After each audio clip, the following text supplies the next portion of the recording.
Om Namo Bhagavate Vasudevaya.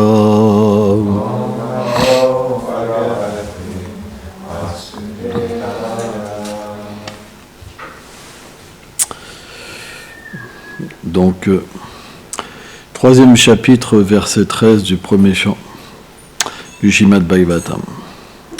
Astame merum devyam tu nabel jatam nurukramaha Adshayam vatmam dilanam savashramam namaskritam. Traduction. Rishabhadev fut la 8e émanation du Seigneur. Né de Meru et de Nabi, il prêcha la doctrine de la dévotion pure, observée et respectée par les Paramahamsas, les joyaux de la couronne qu'honorent toutes les couches sociales. Commentaire. L'avatar Rishabha naquit du fils d'Agnidra, nommé Nabi, et de son épouse Meru Devi. Il enseigna à ses fils la perfection en pratiquant l'austérité. Son détachement du monde en tant que Paramahamsa était le plus élevé dans l'ordre du sannyas. Pour cela, il était vénéré par tous les êtres situés dans les divisions sociales de la société védique, le Varnashram. Celle-ci compte 4 divisions, liées aux occupations des hommes. Les prêtres, les dirigeants et les militaires, les commerçants, les fermiers et les ouvriers. Et 4 divisions liées au développement spirituel, les étudiants, les chefs de famille, ceux qui se détachent et enfin ceux qui renoncent, les sannyasis. L'ordre du renoncement, le sannyas compte 4 étapes, Kutishaka, Bahudaka, Parivakacharya et Paramahamsa.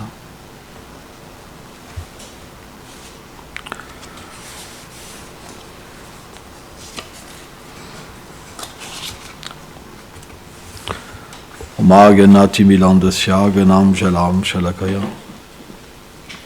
shakshuru meditam jenatasmai shigurave namah namam vishnu padaya krishna pestaya bhutale shrimati bhakti vedanta swaminiti namine namaste sarasvati deve golavani prachaline nelve shesha sunyavadi prachachadeshatarine.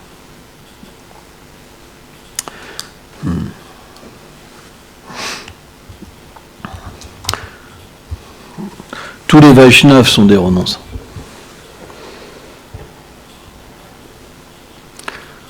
Pourquoi? Vaishnav, ça veut dire celui qui peut comprendre sa relation éternelle avec Krishna.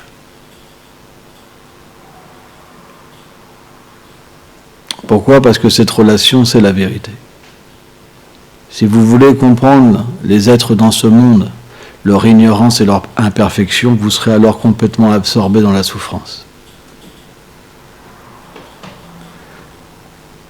Dans des communautés, en fait, dans les institutions, il y a toujours 2 sortes d'êtres vivants. Ceux qui sont situés dans les règles et ceux qui sont situés dans la dévotion. Ceux qui sont situés dans la dévotion, ils peuvent s'adapter à l'environnement, parce qu'ils comprennent que celui qui n'est pas situé dans sa réalité transcendantale, il a des problèmes. Et c'est normal. Certains ont des problèmes que tout le monde voit, et d'autres ont des problèmes cachés. Ça ne veut pas dire qu'il n'y a pas de problème. Ne pensez pas que personne n'a de problème. Il y a certains qui ont des problèmes cachés. Il y a certains qui ont des problèmes qui se voient. Mais le principe, c'est que celui qui est situé dans la dévotion réglée, alors il est attaché aux règles. Les règles, on a 1 heure pour se lever, on a 1 heure pour faire ceci, on a 1 heure pour faire cela, et c'est bien, c'est une bonne chose, parce que sans régler sa vie, à travers des principes, simplement le chaos se manifeste dans une institution. Si tout le monde fait ce qu'il veut, à la fin, il y a une désunion totale. C'est pour ça que tout ordre religieux est naturellement rythmé par des règles. Alors il y en a qui a plus de règles, alors ça devient extrême au point que tu n'as même pas le droit de parler, par exemple. Il y a le vœu de silence. Tu peux parler pendant juste des petites récréations, et d'un seul coup, c'est... Hein? Et puis hop, rythmé par des prières, etc., par des moments de manger. Et puis il y a des communautés où il y a des règles, parce qu'il y a toujours des règles, mais qui sont observées différemment. Mais le point, c'est que quand il n'y a plus de règles, automatiquement, celui qui a besoin de règles pour être encadré, c'est pas facile. Parce que celui qui vit spontanément la dévotion, l'extérieur c'est secondaire quelque part. Il s'adapte, puisque son sentiment, il n'est pas dans les règles, mais il est dans une relation avec Krishna. Donc peu importe ce qui se passe, il s'adapte. Mais celui qui n'a pas éveillé sa relation avec Krishna, c'est difficile. Et en fait, dans une communauté, ce qui est intéressant, c'est qu'on a deux façons de se développer. Une façon interne, où on voit les déités, on voit notre relation, et une façon externe, où finalement on cherche des rapports humains, et qu'on va être déçu par les gens qui sont imparfaits, et on va commencer à critiquer, et on s'enferme à ce moment-là dans un océan de douleur. Ça veut dire qu'on ne peut plus avoir accès à la beauté des choses, à la réalité, au lien qui unit un être à Krishna. Mais on voit simplement des choses qui ne correspondent pas à nous. Vous comprenez ? Parce qu'on est simplement basé sur notre conception limitée du service de dévotion et notre compréhension des règles. Mais puisqu'on n'a pas éveillé dans notre cœur une relation avec Radha et Krishna, on ne peut pas ressentir cette relation, comment Radha et Krishna touchent le cœur de chaque être. Ça, ce n'est possible qu'à un niveau élevé du service de dévotion. C'est pour ça qu'à un niveau élevé, un dévot, il voit les qualités chez tous les Vaishnavas. Jamais il dira un Vaishnav, il n'a pas de qualité, c'est pas possible. Mais par contre, quelqu'un qui n'est pas situé dans ce niveau-là, il peut se mettre à détester les dévots, etc., etc. Et ça, c'est pas bon, en fait. C'est pas bon, parce que quand on critique les Vaishnavas, on doit en prendre les réactions dans notre vie, et les réactions, c'est un océan de douleur. On est plongé, ça veut dire que ça devient un enfer, notre vie. Et en plus, on est, emprisonné là-dedans, c'est terrible comme truc. On ne peut même pas en sortir, parce que en fait, ce qu'on cultive, c'est une mauvaise attitude. Donc c'est tellement cultivé qu'à un moment, on n'arrive même plus à devenir humble, de demander pardon, et on est à toujours la limite de s'en aller, quoi. Ça veut dire que la moindre étincelle, je veux partir. En fait, on est déjà parti. Parce qu'on n'est pas dans la communauté. Et c'est un problème. C'est vraiment un problème. Et dans des communautés, il y a toujours des personnes comme ça. Alors on va demander, qu'est-ce qu'on peut faire ? Qu'est-ce qu'on peut faire ? C'est pas un dévot néophyte qui peut faire quelque chose. Parce que le dévot néophyte, il est marqué par l'envie. Quand, par exemple, dans les rapports communautaires, les gens de différentes mentalités se rencontrent, ça frappe, tout le temps. Donc qu'est-ce qu'ils font pour pas que ça frappe ? Ils s'évitent. Ils disent, oulala, elle arrive, ou il arrive, oui, tout va bien, le bois possible, parce qu'ils savent que dès que ça va aller plus loin, poum, ça va exploser. Donc à ce moment-là, qu'est-ce qui se passe ? Dans la communauté, ça devient complètement impersonnel. Parce que, à la base, on ne peut même pas exprimer son cœur de peur d'être planté avec des clous, torturé, je ne sais pas quoi, mangé. Non, c'est pas évident. Et donc, qu'est-ce qui se passe ? Eh bien, la mentalité, il y a une mentalité de clan qui va se manifester. Parce que comme il y a une souffrance, on va chercher une sortie à cette souffrance. Parce qu'il y a une compréhension et les êtres vont plus nous accepter, vont nous rejeter, on va essayer de trouver des personnes qui nous comprennent. Et à ce moment-là, qu'est-ce qui se passe ? Au niveau du sentimentalisme, dès qu'on prend le refuge d'une personne qui nous écoute et que la personne commence à nous dire « c'est mon ami », elle prend notre parti. Et donc ça fait des clans. Et la communauté devient complètement divisée par un feu de la politique. C'est ce qu'on appelle la politique. Et à ce moment-là, ça devient de moins en moins vivable. Mais à la base, pourquoi ? C'est parce que ces dévots qui font de la politique, et il y en a beaucoup, hein, c'est 80% de la communauté, 90%, ou même 95%, parce que c'est comme ça, les néophytes, il y en a plus que les dévots avancés. Dans une communauté, voilà, c'est rare les dévots qui avancent. Et donc le résultat, finalement, il n'est pas très beau, quoi. Et à la base, pourquoi ? C'est parce que l'enseignement n'est pas appliqué. Ça veut dire qu'ils entendent des choses, mais ils ne l'appliquent pas. Par exemple, quand on a un mauvais sentiment, on devrait demander pardon, on devrait prier le Seigneur pour que ça sorte. Qu'est-ce qu'ils font ? Ils gardent le sentiment. Le sentiment, c'est comme un virus, le mauvais sentiment, et ça contamine tout. Après, c'est foutu, quoi.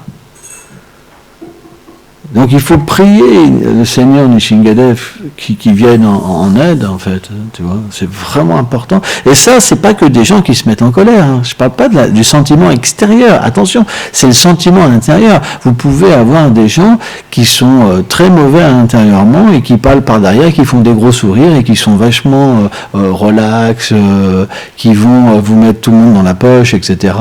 Ça, c'est pas la personne franche qui va péter un câble et qui va vous dire les 30 vérités. Voilà. C'est quelqu'un au contraire qui pense les choses mais qui peut aussi parler complètement différemment. Hein? Donc l'attitude, elle ne reflète pas toujours dans l'âge de Kali la réalité intérieure. Vous comprenez ? Donc le point, c'est que si on veut progresser et surtout sortir de la souffrance, parce que ça peut être terrible. Moi, j'ai connu des dévots qui s'étaient enfermés dans ce genre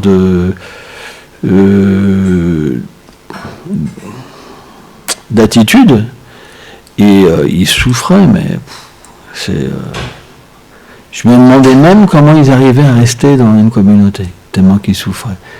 Et au fil des années, ils se transforment, tu vois, ça devient comme des vieux, tu vois, comme dans les vieux monastères, tu sais, vraiment, tu les vois, tu sais, c'est comme dans les films, tu te dis, waouh, tu sais, tu vas te faire massacrer, toi, tu as le droit, tu sais, elle va te tomber dessus, tu as le droit. Donc, c'est sûr que tu vas être très gentil avec ces gens-là, tu vois. Tu te les mets dans la poche, mais si tu te les mets pas dans la poche, c'est pas évident.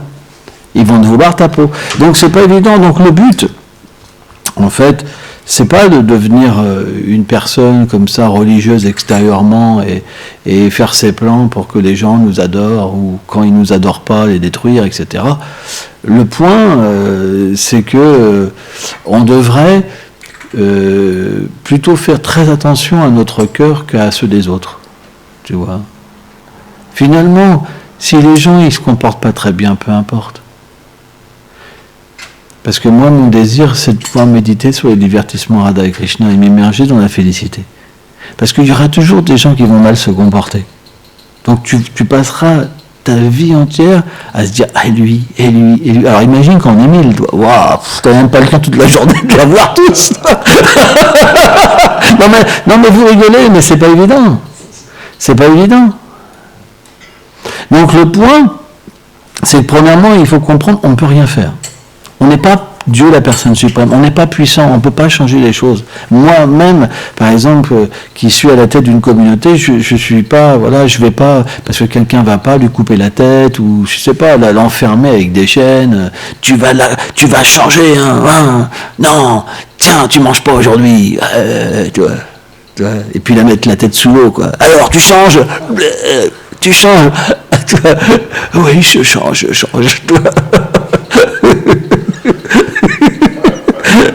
Non mais vous rigolez, mais il y a certains. J'ai vu un truc en je sais plus quel pays là, c'était un peu comme ça quoi. Des communautés religieuses, Arjuna va dire, tu files droit, hein. Ah ouais. Oh, ça fait peur. Hein. Ça fait peur. Hein. C'est vrai. Donc le point c'est qu'on n'a pas le pouvoir de changer les gens. On a juste le pouvoir de changer nous-mêmes. Donc il faut lâcher prise sur les autres, c'est important. Tant pis, il y a une autorité, si elle ne fait pas son travail, elle sera de toute façon, elle le verra et elle sera obligée de faire quelque chose. Hein?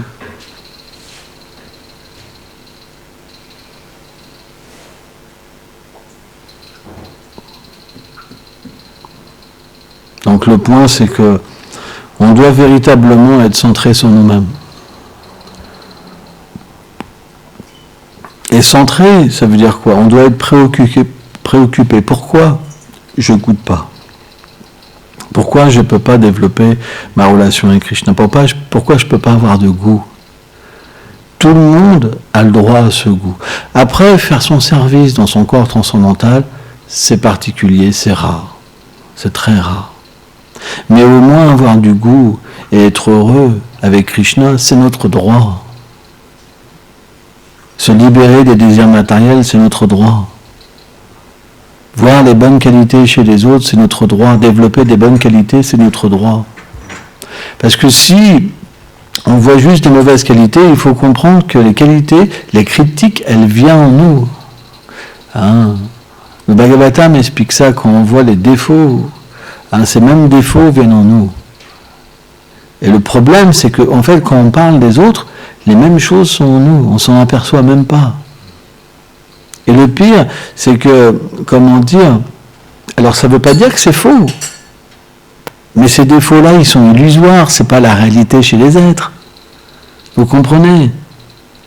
Qu'est-ce que ça va nous rapporter de parler sur ce qui est faux? On devrait plutôt se concentrer sur ce qui est vrai. C'est plus beau de voir la réalité chez les autres. Parce que ça nous permet de voir notre propre réalité, d'être proche de Krishna. Quand on voit simplement la fausse réalité des êtres, on est très loin de Krishna. On n'a qu'un aspect externe de la réalité de Vrindavan. Et c'est très intéressant, c'est qu'au fur et à mesure que dans le cœur du sadhaka, les divertissements du Seigneur se révèlent, on devient, comment dire, aussi très aimant envers les êtres et très compréhensif envers les êtres. Parce qu'on devient comme un docteur. Pourquoi on devrait favoriser quelqu'un qui est malade plutôt qu'un autre? Pourquoi on devrait prendre un parti?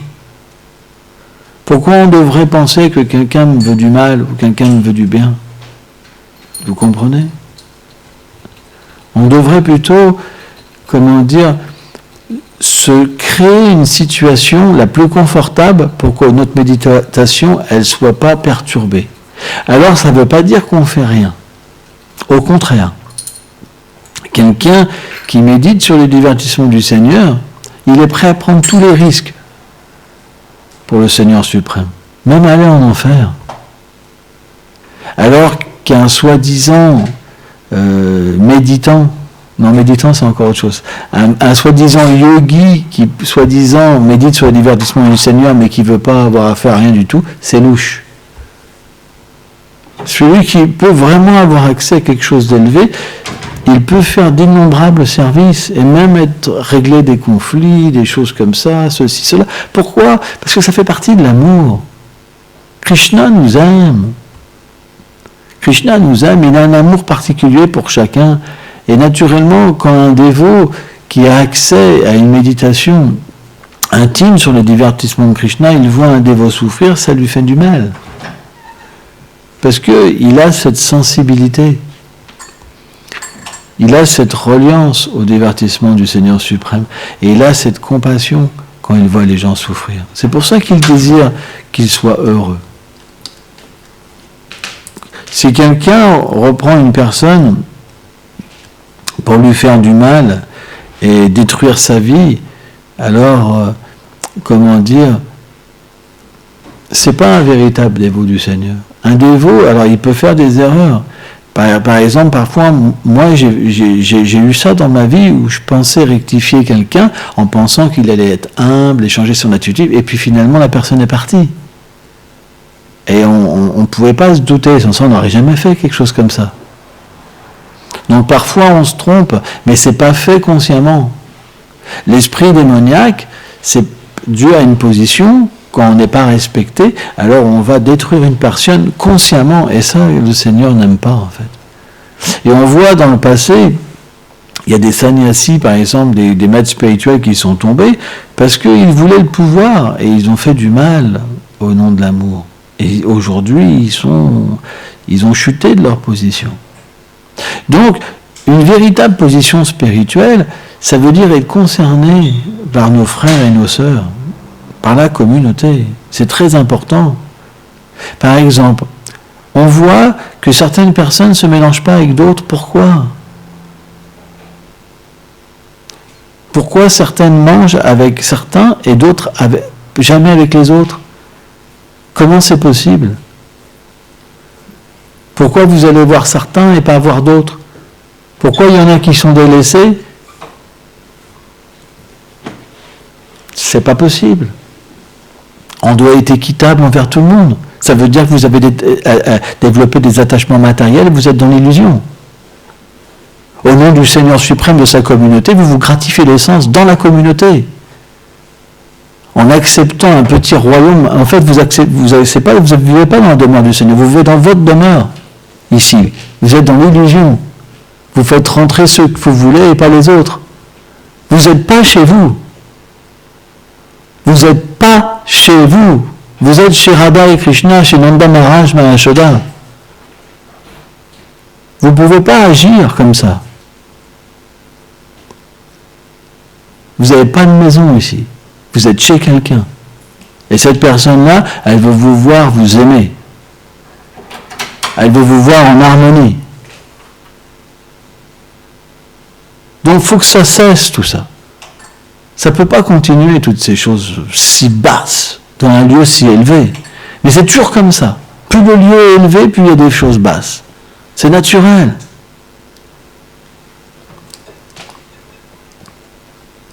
Donc il ne faut pas de clan.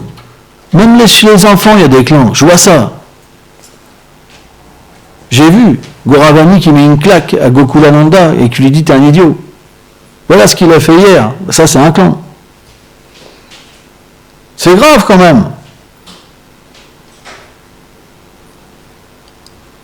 Donc on ne peut pas faire comme ça. Il faut arrêter. Si vous voulez trouver votre place ici, rester ici, il faut arrêter. Il faut arrêter de se diviser. Et après, pour ça, il faut méditer sur les divertissements du Seigneur.